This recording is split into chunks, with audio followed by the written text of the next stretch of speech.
बिस्मिल्लाहिर्रहमानिर्रहीम। Dear students, अस्सलाम वालेकुम। My name is Saeed Rahman. आज हम 9th क्लास की केमिस्ट्री के पहले चैप्टर जिसका नाम है फंडामेंटल्स ऑफ केमिस्ट्री, उसमें केमिस्ट्री और उसकी ब्रांचेस को डिस्कस करेंगे। तो सबसे पहले हम डिस्कस करते हैं what is chemistry.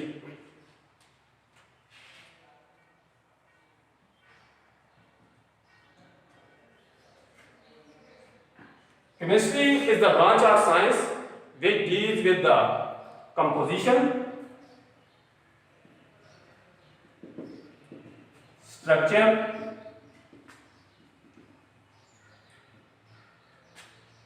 properties of matter,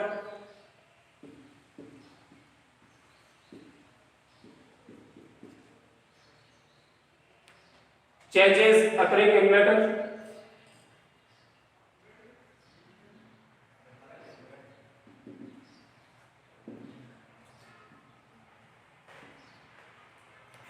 and laws and principles under which these changes occur.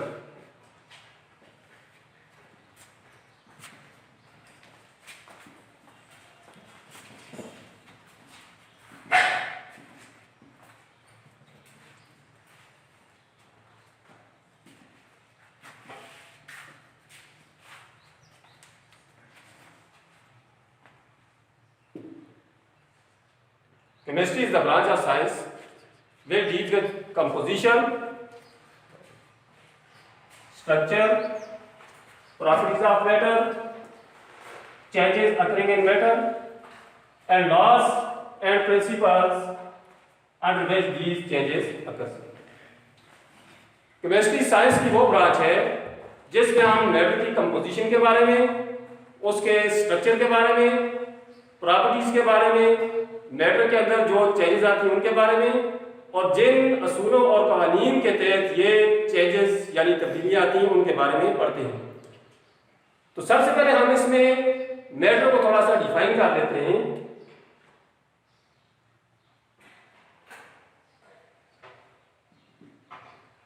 Matter क्या है?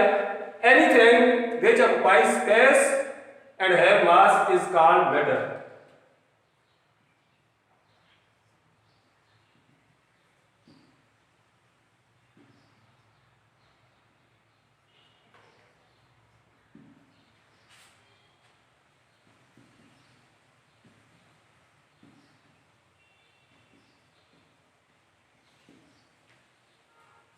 हर वो चीज जो जगह घेरती है और वजन रखती है उसको हम मैटर कहते हैं। कंपोजिशन क्या चीज है? कंपोजिशन का मतलब यह है कि कोई भी सब्सटेंस मैटर किन किन एटम से मिलकर बना हुआ है। फॉर एग्जांपल अगर हम देखें H2O, वाटर को देखते हैं तो इसके अंदर हमारे पास 2 हाइड्रोजन के एटम हैं और एक ऑक्सीजन का एटम है। इसका मतलब यह है कि वाटर की कंपोजिशन क्या है? वाटर किन चीजों पर मुश्तमिल है? हाइड्रोजन के ऊपर, हाइड्रोजन पर और ऑक्सीजन पर मुश्तमिल है। फिर इसमें हम स्ट्रक्चर को भी देखते हैं कि किसी भी मॉलिक्यूल का या कंपाउंड का स्ट्रक्चर क्या होता है। प्रॉपर्टीज, नेक्स्ट जो चीज हम देखते हैं, जिस चीज की स्टडी करते हैं हम केमिस्ट्री के अंदर, वो मैटर की प्रॉपर्टीज हैं, यानी खुसूसियात हैं। वो 2 तरह की हैं, फिजिकल प्रॉपर्टीज भी हो सकती हैं और केमिकल प्रॉपर्टीज भी। फिजिकल प्रॉपर्टीज को देख लेते हैं।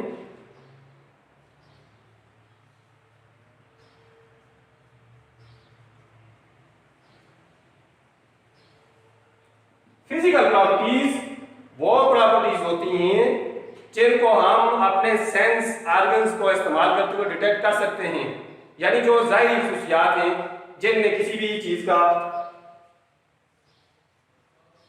कलर आ जाता है, उसका ऑर्डर होता है, मेल्टिंग पॉइंट होता है उसका, बॉइलिंग पॉइंट,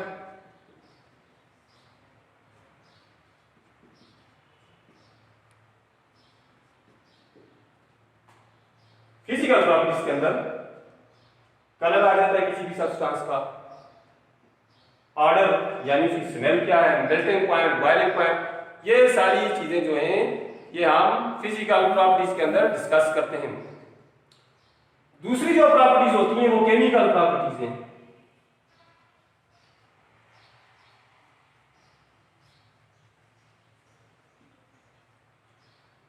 केमिकल प्रॉपर्टीज में किसी भी सब्सटेंस के जो केमिकल रिएक्शंस होते हैं उनके बारे में हम पढ़ते हैं कि कौन कौन से केमिकल रिएक्शंस इनके अंदर हो रहे हैं। नेक्स्ट तो हम डिस्कस करते हैं केमिस्ट्री के अंदर वो चेंजेस हैं, फिजिकल चेंजेस भी हो सकती हैं, वो केमिकल चेंजेस भी हो सकती हैं। फिजिकल चेंजेस आप ये बात याद रखें, वो चेंजेस होती हैं जिनमें कोई नई चीज नहीं बनती। Physical changes are those changes during which no new substance is formed. For example, अगर हम आइस को देखते हैं, आइस मेल्ट होती है तो वो लिक्विड फॉर्म वाटर में चली जाती है, और वाटर को ज्यादा हीट अप करें तो वो स्टीम की हालत में चली जाती है। यानी ये एक ऐसी चेंज है जिसमें कोई नई चीज नहीं बनी, ये फिजिकल चेंज है। आप इन चेंजेस को, ये जो चेंजेस हैं ये रिवर्सेबल होती हैं, ये रिवर्सेबल चेंजेस हैं। इनको दोबारा आप, जो आइस है अगर वो वाटर लिक्विड फॉर्म में चली जाए, लिक्विड से स्टीम की हालत में, तो दोबारा आप उन्हीं हालतों में दोबारा वापस ला सकते हैं। तो ये फिजिकल चेंजेस हैं। केमिकल चेंजेस वो चेंजेस होती हैं जिनके दौरान कोई नई चीज बन जाती है। Physical changes are those changes during which new substances are formed. Chemical changes are irreversible. Chemical changes जो होती हैं वो इरिवर्सिबल होती हैं। For example, burning of wood है, जब वुड या कोई भी चीज एक दफा बर्न हो जाती है उसको दोबारा अपनी असल हालत में उस तरह वापस नहीं लाया जा सकता। तो ये केमिकल चेंज है। इसके अलावा जो लॉज एंड प्रिंसिपल्स हैं जिनके तहत ये तब्दीलियां आती हैं, ये सब चीजें हम केमिस्ट्री के अंदर डिस्कस करते हैं। तो स्टूडेंट्स, केमिस्ट्री को हम किस तरह डिस्कस कर रहे हैं, इसको कैसे डिफाइन कर रहे हैं? Chemistry is the branch of science we deal with the composition of matter, structure, properties, changes occurring in matter and laws and principle under which these changes। Chemistry को हमने डिफाइन कर लिया, अब हम इसकी ब्रांचेस को डिस्कस करते हैं। सबसे पहली जो ब्रांच है हमारे पास वो है physical chemistry. Physical chemistry is the branch of chemistry which deals with the study of relationship between physical properties of a substance and composition। physical properties and composition। Physical chemistry chemistry की वो branch है जिसमें हम किसी भी substance की physical properties और composition के दरमियान जो रिलेशनशिप है उसकी स्टडी करते हैं। अब फिजिकल प्रॉपर्टीज कौन सी होती हैं? जैसा कि हमने पहले भी डिस्कस किया है कि फिजिकल प्रॉपर्टीज वो प्रॉपर्टीज होती हैं जिनको हम अपने सेंसेस के जरिए डिटेक्ट करते हैं, जिसमें कलर आ जाता है, उनका मेल्टिंग पॉइंट आ जाता है, बॉइलिंग पॉइंट आ जाता है। ये क्या है? ये ज़ाहिरी खुसूसियात जो फिजिकल प्रॉपर्टीज हैं। अब फिजिकल प्रॉपर्टीज के दरमियान और कंपोजिशन के दरमियान जो रिलेशनशिप है उसकी स्टडी हम करते हैं फिजिकल केमिस्ट्री में। कंपोजिशन का मतलब होता है कि कोई भी जो कंपाउंड है, जो मॉलिक्यूल है, वो कौन कौन से एटम्स के ऊपर मुश्तमिल है। अब देखें, अगर फिजिकल प्रॉपर्टीज चेंज होती हैं, कंपोजिशन चेंज होती है, तो फिजिकल प्रॉपर्टीज भी जाहिर बात है चेंज होती हैं। फॉर एग्जाम्पल, अगर हम H2O को देखें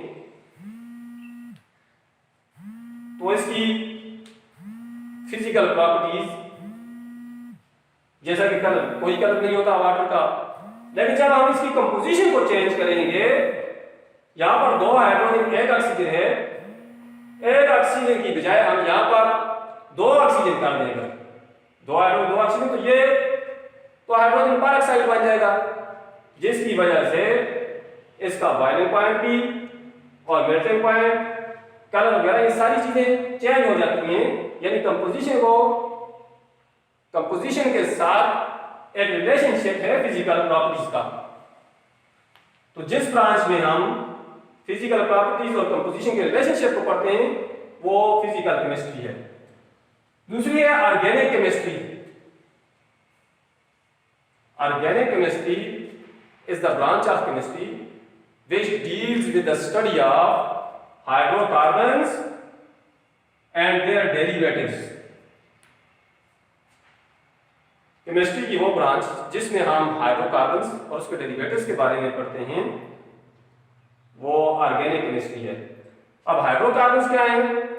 hydrocarbons are those organic compounds which contain only carbon and hydrogen.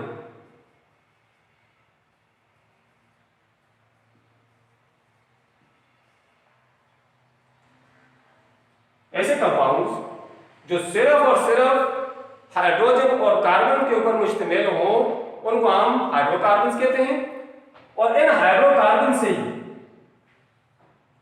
जो मजीद कंपाउंड्स डिराइव किए जाते हैं वो इनके डेरिवेटिव्स कहलाते हैं। अब डेरिवेटिव्स में हाइड्रोजन और कार्बन के अलावा बाकी एलिमेंट्स भी हो सकते हैं, जैसा कि ऑक्सीजन है, सल्फर है, क्लोरीन वगैरह, ये इनके डेरिवेटिव्स में पाए जाते हैं। तो ऑर्गेनिक केमिस्ट्री की वो ब्रांच है जिसमें हाइड्रोकार्बन्स और उनके डेरिवेटिव्स का मुताला किया जाता है। नेक्स्ट ब्रांच है inorganic chemistry. Inorganic chemistry is that branch of chemistry which deals with the study of all elements and compounds except hydrocarbons and their derivatives. Hydrocarbons और उनके डेरिवेटिव्स के अलावा जितने भी एलिमेंट्स हैं या कंपाउंड्स हैं उनको हम इनऑर्गेनिक केमिस्ट्री के अंदर स्टडी करते हैं। नेक्स्ट ब्रांच है analytical chemistry. Analytical chemistry is the branch of chemistry which deals with qualitative and quantitative analysis of matter. Qualitative and quantitative analysis of matter. Analytical chemistry के अंदर matter के qualitative का मतलब होता है कि किसी भी सैंपल या सब्सटेंस के अंदर किस तरह के एटम पाए जाते हैं, यानी काइंड किस टाइप के या टाइप किस टाइप के। और क्वांटिटेटिव का मतलब है उनकी मिकदार कितनी है, कितनी मिकदार में पाए जाते हैं। ये क्वांटिटी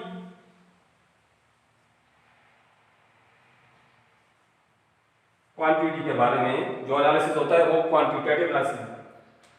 फॉर एग्जांपल H2O के अंदर अगर हम देखें इसका क्वालिटेटिव एनालिसिस अगर हम करें तो इसमें हम देखते हैं कि इसमें 2 हाइड्रोजन के एटम पाए जाते हैं और 1 ऑक्सीजन का एटम, यानी हाइड्रोजन और ऑक्सीजन पाए जाते हैं। किस किस्म के एटम है? हाइड्रोजन और ऑक्सीजन के एटम है। क्वांटिटी के हिसाब से अगर हम देखें तो इसमें 2 हाइड्रोजन हैं, 2 हाइड्रोजन के एटम हैं और 1 ऑक्सीजन के एटम है। तो ये है एनालिटिकल केमिस्ट्री जिसमें मैटर के क्वालिटेटिव और क्वांटिटेटिव एनालिसिस के बारे में। नेक्स्ट ब्रांच है industrial chemistry. Industrial chemistry is the branch of chemistry which deals with all the techniques and chemical process for the preparation of different industrial products.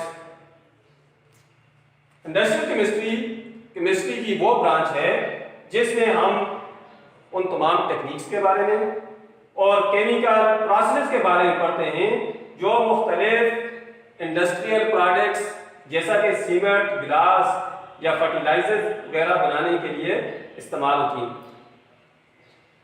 यानी गिलास बनाने के लिए, फर्टिलाइजर बनाने के लिए या सीमेंट बनाने के लिए जो केमिकल प्रोसेस इस्तेमाल होते हैं या जो टेक्निक्स इस्तेमाल होती हैं, वो सब टेक्निक्स और प्रोसेस हम इंडस्ट्रियल केमिस्ट्री के अंदर स्टडी करते हैं। नेक्स्ट ब्रांच है nuclear chemistry. Nuclear chemistry is the branch of chemistry which deals with the study of nucleus. नाम से ही जाहिर है कि ये न्यूक्लियस की स्टडी के बारे में है। चेंजेस अकरेंगे न्यूक्लियस के अंदर जो मुख्तलिफ चेंजेस आती हैं उनके बारे में। Properties of the particle present in the nucleus के अंदर जो पार्टिकल्स पाए जाते हैं जैसा कि प्रोटॉन या न्यूट्रॉन वगैरह, उनकी क्या प्रॉपर्टी है उसके बारे में। And emission and absorption of radiation from the nucleus, और न्यूक्लियस से जो रेडिएशन एमिट होती हैं या उसके अंदर एब्जॉर्ब होती हैं उसके बारे में स्टडी करते हैं। न्यूक्लियर केमिस्ट्री की वो शाख है जो न्यूक्लियस के बारे में, उसके अंदर यानी न्यूक्लियस के अंदर जो चेंजेस आती हैं उनके बारे में, न्यूक्लियस के अंदर जो पार्टिकल्स पाए जाते हैं उनकी क्या प्रॉपर्टीज उसके बारे में बताती है, और न्यूक्लियस से जो रेडिएशंस एमिट होती हैं या एब्जॉर्ब होती हैं उसके बारे में बताती है। ये न्यूक्लियर केमिस्ट्री है।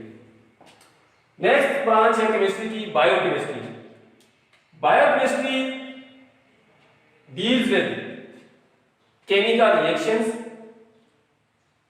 Taking place in the bodies of living organisms. Living organisms की बॉडीज के अंदर जो मुख्तलिफ रिएक्शंस होते हैं, केमिकल रिएक्शंस, जैसा कि सिंथेसिस, किसी चीज का बनना या डीकंपोज होना, ये बायोकेमिस्ट्री के अंदर स्टडी किया जाता है। यानी जितने भी केमिकल रिएक्शंस लिविंग ऑर्गेनिजम्स के अंदर होते हैं वो सारे के सारे हम बायोकेमिस्ट्री के अंदर डिस्कस करते हैं। लास्ट ब्रांच है एनवायरमेंटल केमिस्ट्री। एनवायरमेंटल केमिस्ट्री की वो ब्रांच है which deals with the various chemical present in environment, जो एनवायरमेंट के अंदर मुख्तलिफ केमिकल्स पाए जाते हैं उनके बारे में डील्स करती है। And effect on human, animal and plants, और उन केमिकल्स का इंसानों के ऊपर, जानवरों के ऊपर और प्लांट्स के ऊपर क्या इफेक्ट है। जितने भी केमिकल्स हमारे एनवायरमेंट के अंदर पाए जाते हैं और उनका इफेक्ट क्या है इंसानों के ऊपर, जानवरों के ऊपर और प्लांट्स के ऊपर। इसके अलावा हम एनवायरमेंटल केमिस्ट्री के अंदर जितनी भी चेंजेस आती हैं एनवायरमेंट के अंदर, वो वाटर पोल्यूशन हो, एयर पोल्यूशन या ग्रीन हाउस इफेक्ट है, ये सारी जो भी एनवायरमेंट के अंदर चेंजेस आती हैं वो सारी की सारी एनवायरमेंटल केमिस्ट्री के अंदर डिस्कस की। सो स्टूडेंट्स, ये थी केमिस्ट्री और उसकी ब्रांचेस जिनके बारे में हमने ब्रीफली डिस्कस किया है। और क्या आपको समझ आया होगा? अगर इनमें कोई भी आपको मसला हो तो आप इस वीडियो के नीचे कमेंट सेक्शन में जाकर वहाँ पर शेयर डिस्कस कर सकते हैं हमारे साथ। Thank you.